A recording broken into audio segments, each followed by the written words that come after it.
turma? Hoje nós vamos falar sobre a vida na Terra. É o capítulo B1 da página 3 do livro de vocês. A gente vai falar um pouco sobre as possíveis teorias, as possíveis formas do universo ter aparecido, os planetas.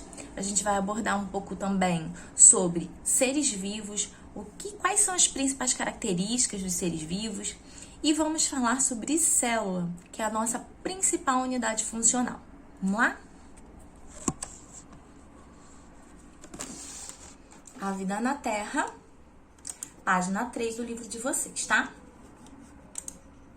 Então, gente, o universo que vivemos. Existe uma teoria que é chamada de teoria do Big Bang. Essa teoria ela é a mais aceita até hoje.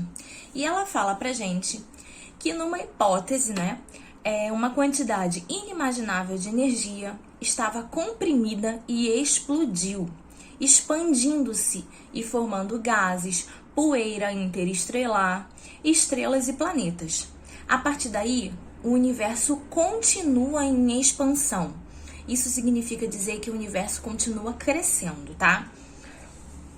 O universo ele tem proporções tão grandes que a gente não consegue medir com quilômetros comuns. A gente precisa medir por ano-luz, tá? Um ano-luz equivale a 10 trilhões de quilômetros. A luz, ela viaja a 300 mil quilômetros por segundo.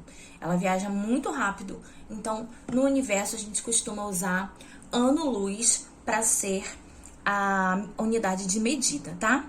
Aí a gente tem o universo, que é o maior, mais amplo, tá em constante expansão.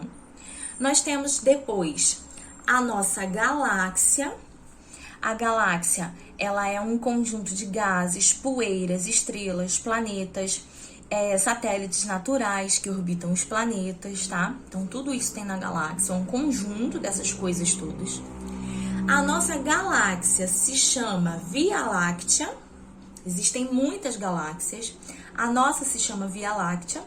A Via Láctea, ela tem 200 bilhões até 250 bilhões de estrelas, tá? Dessas aqui a gente conhece com mais propriedade é o Sol, né, gente? Que forma o Sistema Solar. Dentro do Sistema Solar, nós vivemos no planeta Terra. Então, aqui a gente vai do maior universo para o menor, galáxia, Via Láctea, Sistema Solar, tá? O universo, ele surgiu... Na verdade, o Sistema Solar, ele surgiu há cerca de 4,6 bilhões de anos atrás, a partir de uma massa de vapores incandescentes, tá? Essa massa de vapores incandescentes, ela deu origem aos planetas como nós conhecemos hoje. Há alguns satélites, há alguns cometas, asteroides. Em torno do Sol orbitam os 8 planetas que nós temos no Sistema Solar. Mercúrio, Vênus, Terra e Marte, que são os 4 primeiros planetas, são bem menores e são planetas rochosos, são criados à base de rocha.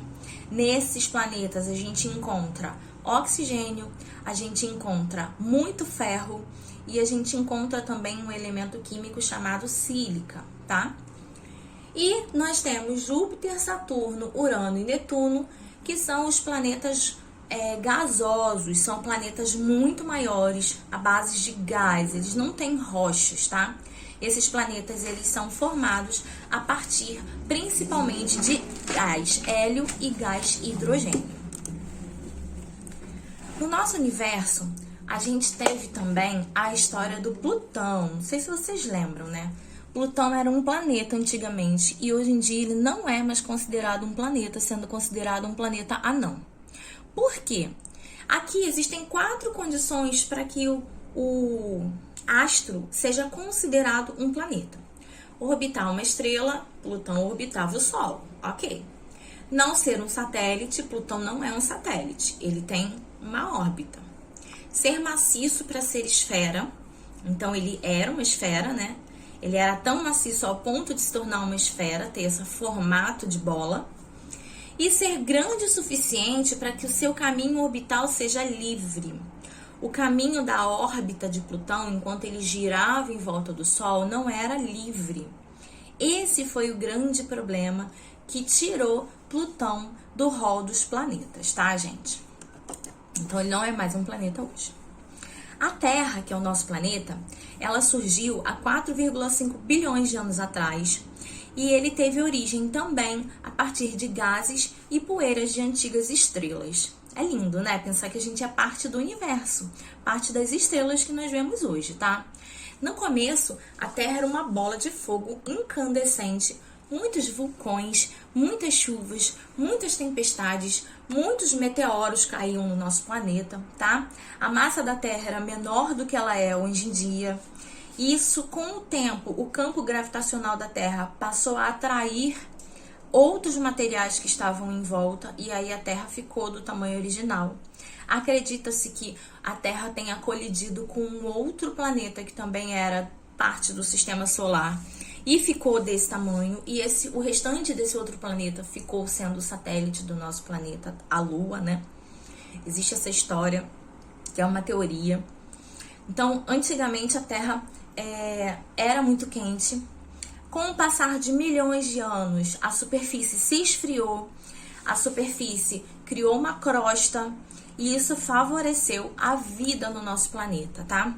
A vida, ela começou a surgir por volta de 3,5 bilhões de anos atrás, quando a Terra esfriou.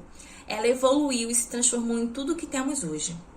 É a presença da vida que garante que a atmosfera tenha 21% de oxigênio e 0,4% de gás carbônico, garantindo assim a temperatura ideal no planeta de uma média de 15 graus, tá?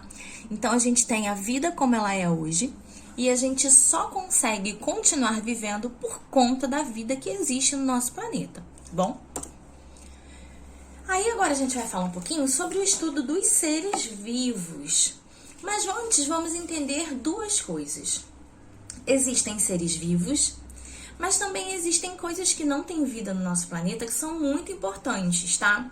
São os fatores abióticos. Esse A significa não tem vida, tá? Então, fatores que não têm vida. São seres não vivos. Como assim?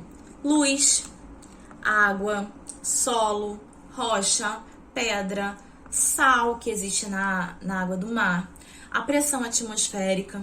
Isso tudo faz parte dos fatores abióticos, fatores que não têm vida. E a gente tem os fatores bióticos, que são aqueles que têm vida. Faz parte os seres vivos. Que seres vivos? Plantas, animais, fungos, bactérias, algas, protozoários, ok? Como que a gente sabe o que é um ser vivo? Existem coisas para a gente identificar esse ser vivo, tá?